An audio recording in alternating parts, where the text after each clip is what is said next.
Shalom, saudara dan saudari yang terkasih dalam Tuhan kita Yesus Kristus.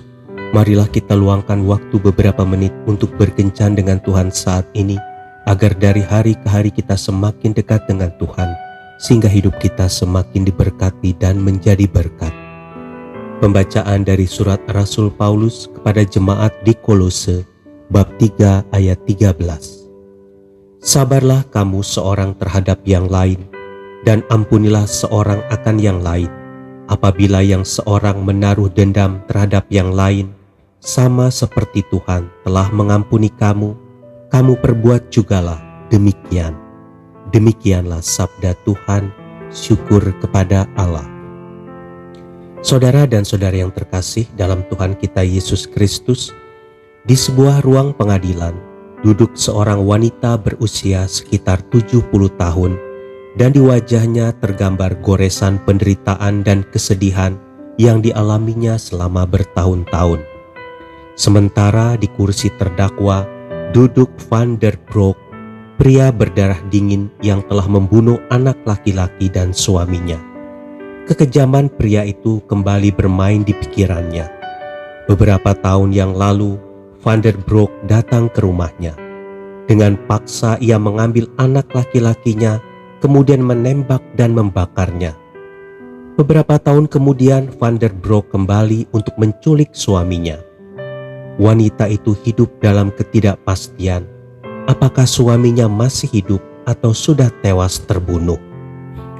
2 tahun kemudian, penculik itu kembali dan mengajaknya ke tepi sebuah sungai.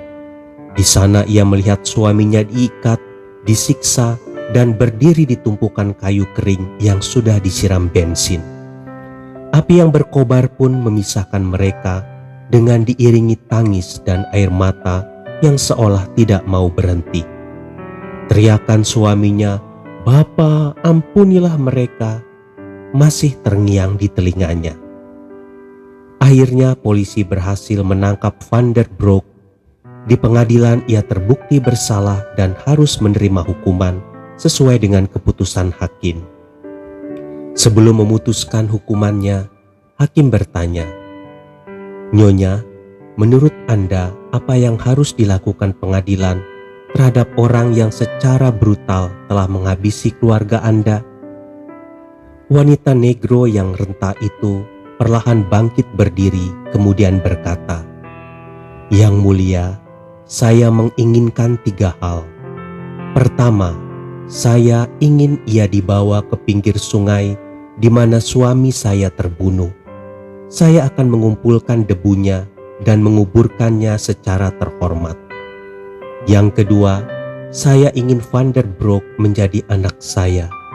Saya ingin dia datang 2 kali sebulan ke tempat saya dan melewatkan waktu sehari bersama saya, sehingga saya dapat mencurahkan kasih sayang saya kepadanya.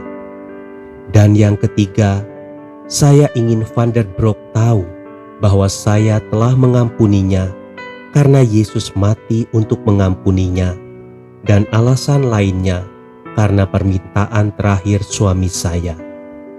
Yang mulia, bolehkah saya meminta seseorang membantu saya maju ke depan untuk memeluk Van der Broek sebagai bukti bahwa saya benar-benar telah mengampuninya?"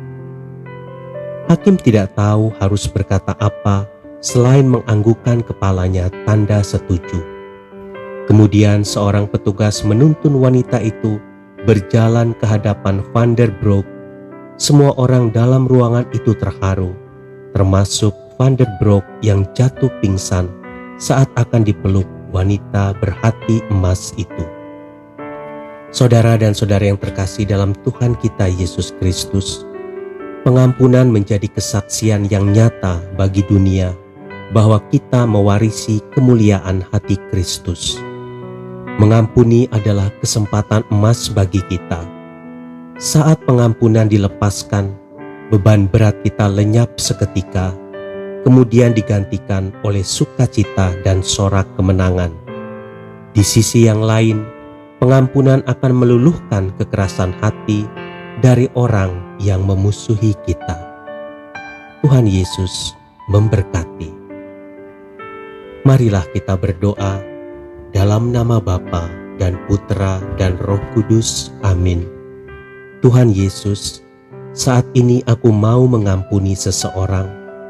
Ia selama ini telah melukai hatiku dengan sikap dan perkataannya. Kini bebaskan aku dari rasa dendam itu, dan dalam nama Yesus, aku melepaskan pengampunan untuknya. Amin. Dalam nama Bapa dan Putra dan Roh Kudus. Amin.